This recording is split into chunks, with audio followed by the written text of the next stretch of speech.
Welcome to the February 2026 Spotlight on Sports show. This month we start off with a look at the Sun CIty Horseshoe Club. Then we meet Frank Corby and Kevin Sosnowski of the Adopt a Hole program, followed by Rick Barnes, Director of Golf Maintenance, discussing the Hidden Cypress Golf Course Irrigation Project. Let's look at the Horseshoe Club. Today we have the honor of being at the horseshoe pits over on the south side, right near the softball fields. And we're going to talk with some of the fellows that play horseshoes here and get a little information about what the Horseshoe Club is here at Sun CIty. I think you'll find that the guys that play here really enjoy it, they have a good time. They have a couple of tournaments a year, and let's just listen and see what they have to say. With me is Bill Wilkie, who is the president of the Sun CIty Horseshoe Club. And Bill, tell us a little bit about the club, how many members you have, how often you meet, and a little bit about how if somebody were to join, what they have to do. Sure. We actually play 4 days a week, 3 days here at the sports park on Mondays, Wednesdays, and Saturdays at 10 o'clock. And on Fridays, it's a little bit smaller group. It's about 8 to 10 of us that play over at Somerset. And that's kind of where we tend to hone our skills and teach newer players that are coming in. So anytime you want to come out, we'd love to have you come out. It's $25 to join, and we have a blast. We are literally a big family that actually enjoys everybody's company. Everyone gets along so well here at the Horseshoe Club, and we take all skill levels.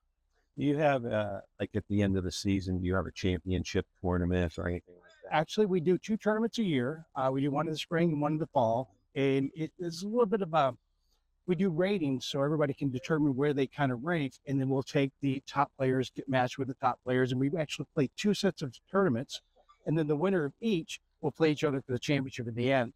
And then normally right after that tournament, we have a picnic at the pavilion, and then when we have our fall tournament in the fall, we'll do a holiday party as well that all the wives come to, and even the wives all tend to know each other because we are, like I said, just one big happy family that enjoys each other. Now, do any of your guys ever go off-site playing tournaments or anything?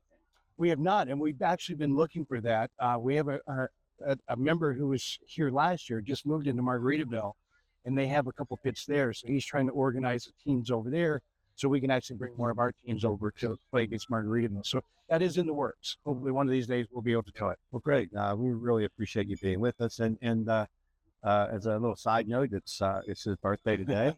So happy birthday. Thank you very much. I appreciate that. I hope you have a really good day. It looks like the day's starting off pretty good. Dave Griffiths is here with us today, and Dave is a member of the Horseshoe Club. Dave, I understand you're 97. Yep, 97, May 6th, 1928. Still playing horseshoes. Yeah. How long have you played horseshoes? Well, ever since I came down here about 17 years ago, and I started when the horseshoe pits were down by the Magnolia Hall parking lot now. And then they moved down here, play a couple times a week. And I don't know, when I first started, I didn't know the horseshoes from the pay, but now I've improved myself. I enjoy it. I play golf once a week, but I enjoy playing horseshoes. Good bunch of guys. Hey, have you played continuously for 17 years that you've been here? Yeah, at least a couple times a week. Now, are you the longest member in the group? Well, yeah, probably. Yeah, I guess I am. Well, Guess I am. well, it's good to see you out here, and many more years of playing. Well, I hope a couple more years, whatnot. But Yeah. I'm slowing down a Well, little bit. I understand. You're still looking pretty good. So, Thank you, appreciate that. One of the newest members of the Horseshoe Club is Eric Knaus. Eric, what brought you into playing horseshoes? Got here and I was just looking for something to join to get more socially active, and this certainly fit the bill. Are you enjoying it? Having fun? Absolutely. I came down and I was all worried about just not embarrassing myself playing shoes, but it's turned into more than just horseshoes. It's we do other social activities, and then other people that are in horseshoes are involved in other things that got me involved in bocce and bowling and pickleball, and so So you're a 3-sport guy down here. at least 3, working on a few more. Okay, well that's really good. How long have you been here in Sun CIty? About 7 months. Okay, so you're really a newbie. Definitely so. and getting to really enjoy it. Well, it's nice to see you here, and thank you for being with us. Oh, absolutely. Loving it. Jerry Woods is here with us, and Jerry uh, had a stroke, what, 9 months ago? It was actually Veterans Day 2024. Okay. And before that, Jerry was a member here of the Horseshoe Club, and he was a right-handed thrower. Now, that's changed. Yes, because of my stroke, I can't throw right-handed anymore. And last fall, before the tournament, a guy called and said they needed people for the tournament. And I came down after a softball game and threw left-handed, and they said, okay, I can give that a try. And I've been throwing left-handed ever since. And are you better or worse? Oh, I'm not as good as I was right-handed, but it's better than I thought it would be. But it's getting better every time. It is getting better. I played 50 years right-handed and not even 50 weeks left-handed. So you're an old pro at horseshoes. Yes. How do you compare this horseshoes with some of the other ones that you've played at? No, this is the only place I've played at. Oh, you I played at home, but there was no real, family picnics and Oh, stuff. okay. Because here is where the real competition, but it's friendly competition. The guys are great. Everybody has a good time. A lot of joking around. That's what everybody said, that this is like a family, this group here. Right. They have a nice get-togethers twice a year after the tournaments. We have a big barbecue over at the lake house, and then we also do 2 tournaments a year. Okay. So you're looking forward to keep going and playing. Absolutely. I'm in the top 10 players in this club left-handed, since there's only 3. Okay. Well, you didn't have to tell us that, but thank you for being with us, and good luck. Joe Slinger's here with us right now, and Joe is a member of the Horseshoe Club. Joe, how long have you been a member? Well, I've been here 4.5 years now, so I've been pitching though for longer than that. Okay, so you brought that skill here with you from outside. Yeah, right. So you must really enjoy playing. Oh yeah, it gets you out of the house. And how do you like this group here? This is the best group I've ever seen, I think, right here, because they just accommodate one another very well. Oh, that's good. I see you have one of the tools. If we could show it here, what is this tool used for? Well, I made this. It's out of an old golf club. I just cut it off, put this hook on it. You don't have to bend over then to pick up your shoes. So it makes it real easy. Yeah, and not only that, you move the sand around, see who's the closest. That helps that too. Good. So we must see a lot of these guys using these kind of tools here. Yeah, most of them do. I just keep mine in my hand when I pitch. The rest of them put them down. Okay. Well, thanks for being with us. We really appreciate it. Let's catch up on the Hidden Cypress Irrigation Project. Rick, tell us a little bit about the irrigation project that you have going on now, following up on last year's big project at Oak. Sure. Yeah. So the actual project at Cypress is the replacement of the total irrigation system, from basically starting at the pump house out into the field, all the pipe wiring and all the sprinkler heads throughout the entire course. So the contractor arrived on site probably the 5th of January. So meanwhile, what they've been doing is basically taking deliveries of all the materials, pipes, heads, fittings, trying to just get organized.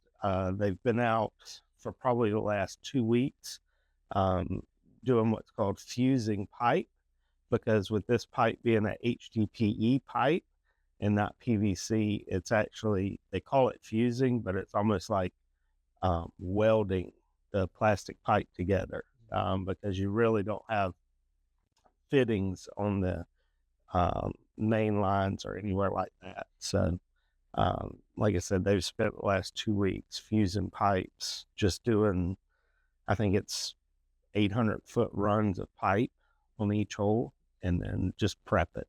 Well, I've seen on the golf courses that I played, I've seen the pipes along the side of the cart paths and the work that's going on there. So it seems like it's a lot of pipe. Will you be completely gutting the old irrigation system? So what they do with that is they actually, they'll take the actual sprinkler heads or fittings, such as like a quick coupler or sprinkler head, out of the ground, and they'll almost pump that with maybe concrete or a foam material to stop it up. But pretty much everything else just stays in the ground. So this is really something that's needed because it's probably the original irrigation system. Yeah, it was the original stuff that was put back in, let's say between 98, 99, somewhere in there. And what happens over the years, this PVC pipe, it's just like with anything else. It has a lifespan. The glue actually has a lifespan. A lot of the fittings that are rubberized have, a certain time period when they start breaking down.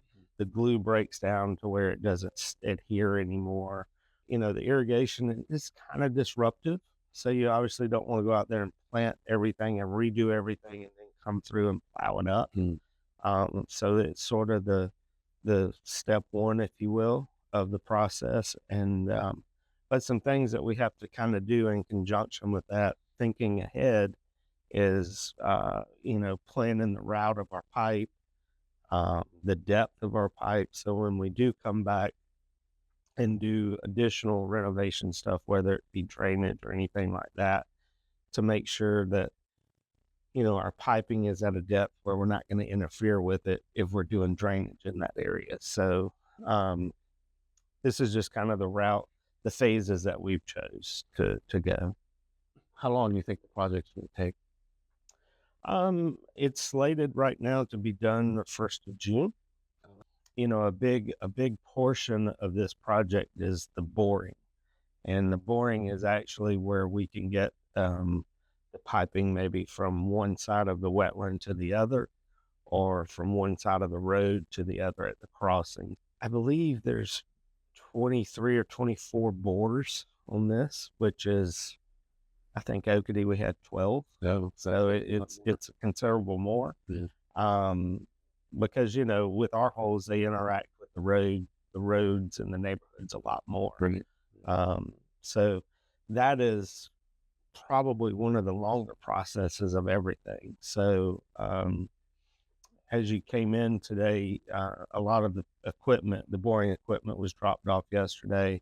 The boring company will be back on property the 10th of February, and they'll kind of get rolling with that. So I guess the message to all of the golfers and to the community as a whole is just be patient. Yeah. And the job will get done. Yeah. Get done. Yeah. And you'll see it, kind of once they get started, the process rolls along pretty quick. It's the time before the dead period, if you will, of the prepping and just getting everything set up and ready to go. That seems to take the longest out of everything. But good luck in this project. I know it's another big one that you have to deal with here, but something that needs to be done. And we look forward to the completion of it. Yeah, well, thank you guys for coming down and kind of putting it out there, because definitely, we want to kind of, it's a tough thing to kind of communicate just on a daily basis. Yeah. So I really appreciate you guys, getting involved and showing and talking about this. Let's visit Frank Corby and Kevin Sosnowski. We're very pleased to have with us today in the studio two individuals who have helped with three of the biggest assets we have in Sun City, and that are the golf courses. Through their volunteer efforts, they help to keep and maintain the integrity of the golf courses. With us is Frank Corby, the program lead, and also Kevin Sosnowski, who is one of the ambassadors in the Adopt a Hole program. Frank, can you tell us a little bit about the Adopt a Hole program, what it is, how long it's been in effect, and your volunteers? Sure, Mike. The Adopt a Hole program has been around for about 15 years now. We did a revitalization movement back in September to try and recruit new volunteers into the program, as we were running out of volunteers to cover the 54 holes that we have here at Sun City. It's a demanding job to cover that many holes.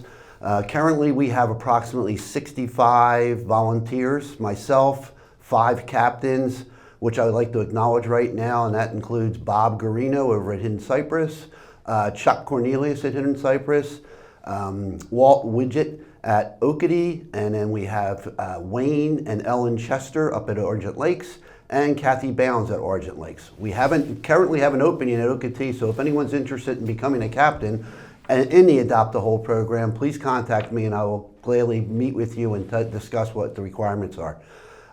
What our program entails is having volunteers go out on a daily basis to help maintain the courses. I mean, they do simple things such as filling divots or fixing ball marks, raking bunkers, things like that. We try to work closely with the Greens Committee staff and also the the golf operations staff. They're the ones who actually do the heavy lifting, and we're out there just to try and make the course, a little better conditions, better playing conditions. So, do you have different levels of volunteers? Currently we basically have two right now, Mike. There's myself and then the captains who oversee the volunteers, and we have volunteers like Kevin. Kevin's one of our preferred volunteers. He's been doing this for about 4 months now, Kevin, or so, and we're honored to have the men's club champion here in the Adopt a Hole program helping out. So anyone can volunteer to be an Adopt a Hole person, volunteer. They can be a homeowner, a golfer, or just anyone in general who has an interest in golf. We accept everyone. So Kevin, we're not going to talk about your golf exploits here, and we know you are the club champion. That was one of the things Kevin asked us not to discuss that, so we won't discuss that. But how did you get involved with the program? You know, as Frank mentioned, about 4 months or so ago, he sent out the email, so that perked my interest. Prior to that, I've golfed with some guys who had talked about they do the Adopt a Hole, so I got a feel for what it took to do it. You know, they talked about they go out once, twice a week, what it took, and even some of the guys talked about, excuse me, where they go out and the people on the hole know them and come out and talk to them. So I thought it was a good thing, and I was interested in it.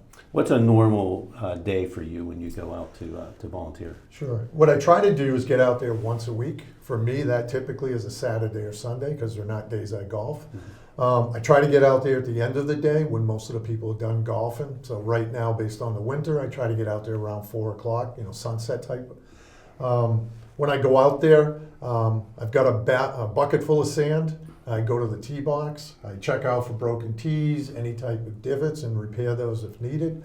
And then I march my way down the fairway looking for anything that wasn't refilled for a divot, take care of that as needed. Look at the sand traps, make sure they've been raked properly, do that. And then I look at the green and take care of that if needed based on ball marks and so on.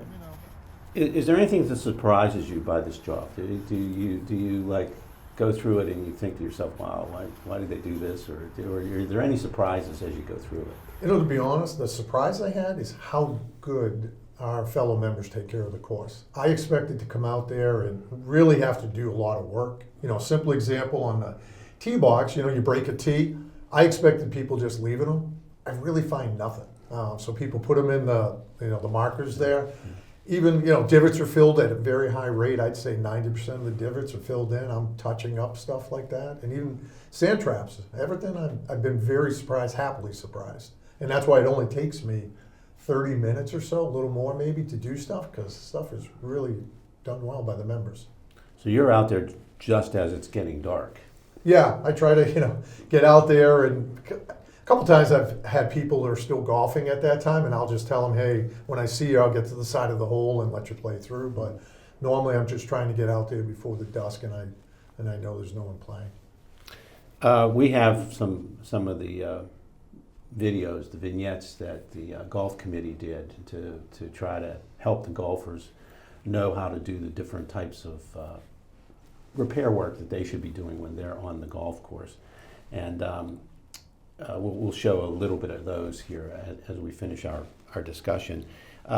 Is there any one area, though, Kevin or Frank, that you think that the golfers need maybe a little more instruction? Is it the bunkers? Is it fixing divots? Is it fixing the walking on the course and so forth? So one of the things I like to see, Mike, is, when think about it as you're a golfer, just like Kevin and myself, and you arrive at the golf course, you check in with the starter, and he'd let you know what the day's conditions are. But at that point in time, everyone should be filling their sand bottle up with sand and making sure you use it while you're out on the course.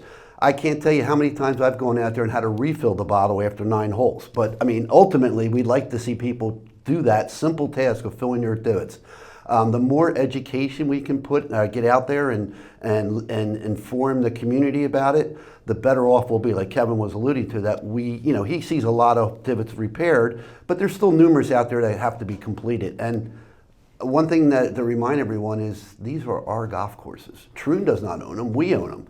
And ultimately, when they turn the community over to the HOA, this is what drew me to this community here, the golf courses. And I think Kevin speaks the same way, that it's a huge benefit to have 3 golf courses right in our backyard to be able to play at any given time. No, I was going to say, what Frank said, I ditto. The community's been great. The golf courses have been great.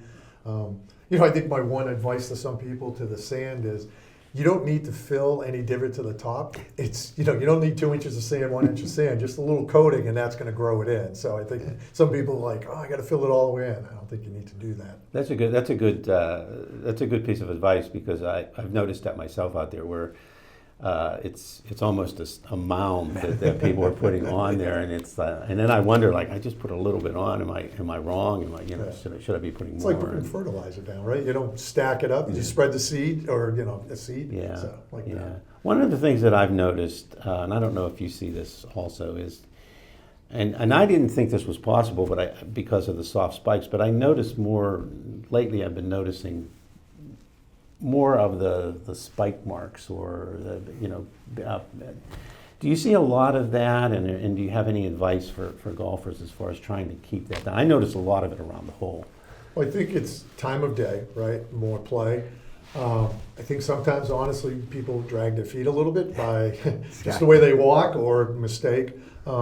I think sometimes too, based on the time of the year, if we're getting a little bit of the POA, it kind of causes you to drag your feet because it's not as smooth. But I think it's just people just being aware. Near the hole, obviously, everyone's clustering to get their ball in the cup and so on. Just curious, over the past, maybe 6 months, we've gone from the 4-cart rule to the 2-cart rule.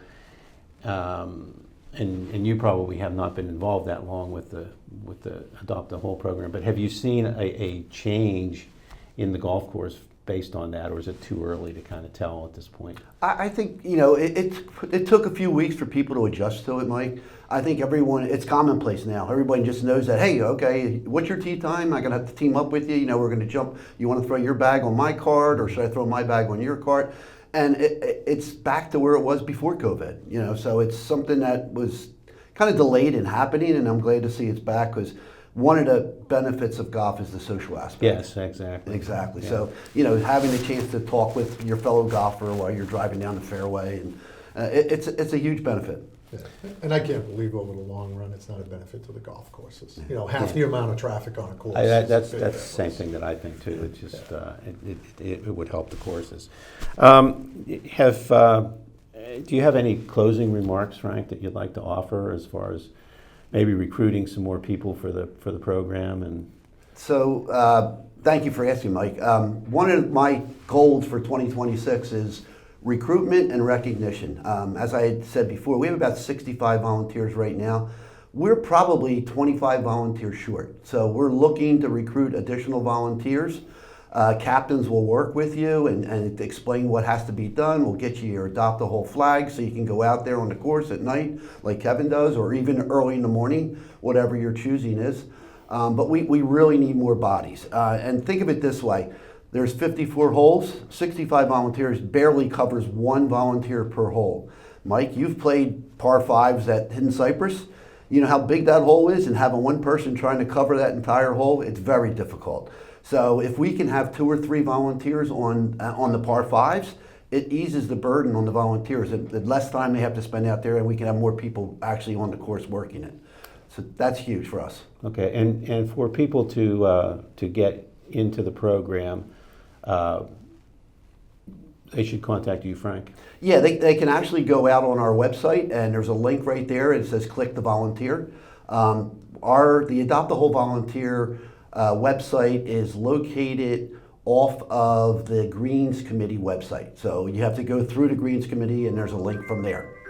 Kevin, do you have anything you want to add? Yeah, the only things I would add, kind of part of the reason I got in is Oakity has just, we just spent all that money to have it repaired. So I did want to do as much as I can to help it. Obviously, the game plan right now is in 2 years, it's going to be the same for Hidden Cypress. So, to Frank's point, it'd be great to have more volunteers. As I said, it's 30 minutes once a week for me. It's not a ton of time to take it, but I feel good about helping out. Yeah, I noticed yesterday at Hidden Cypress a lot of the piping was out there for the work that they're going to be doing this summer with the drainage. So that should be.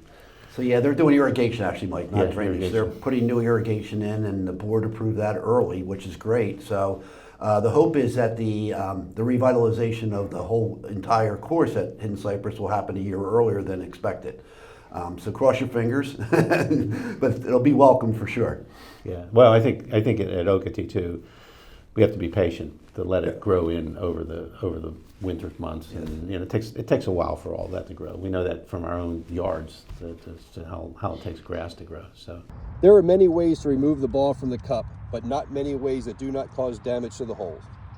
Since the days of COVID, more and more players complete a hole without the need to remove the flag. As such, the flags are now equipped with cradles that allow you to pull the pin and have your ball ride along. It's very important that you lift straight up on the flag stick, being careful not to damage the edge of the hole. Either lift the stick high enough to retrieve your ball, or dump the ball into the green for retrieval. Do not attempt to pull the pin with force to allow your ball to fly up for a catch. If you have the ability, it's always better to reach into the hole and grab your ball. The use of putter heads or heads of your wedges is not a proper method. Damaging the hole damages the green, as cups are frequently changed. Keep our greens in top condition by retrieving your ball properly, because it's the right thing to do. Who has the biggest feet in Sun City? It's the person who left the footprint that your ball now rests in. As golfers, we all need to do our part to allow those behind us to enjoy their round of golf. Whether you were first off for the day or the last golfer through, it's just simply the right thing to do. To properly rake the bunker, enter and exit from the low side. Use long, smooth strokes to cover your divot and footprints. Smooth large indentations with the back side of the rake, and then complete with the teeth. If someone in your group is unable to rake the bunker after their play, lend a helping hand and rake the bunker for them. If you see someone ahead has not extended a courtesy by raking their prints, take a second and cover theirs as well. It's always important to return the rake inside of the bunker with the handle extending out for easy access. Remember, always knock the sand from your shoes before walking on the putting surface. We hope that your time in the bunker is limited, but if you have one of those days, make sure the player behind you has a better day. Raking the traps is the right thing to do. we hope you found this month's Spotlight on Sports entertaining and informative. Remember, if there's a sports topic or a Sun City personality that you would like us to report on, just drop us a line. Thanks for being with us. For Sun City Sports, I'm Mike Romano.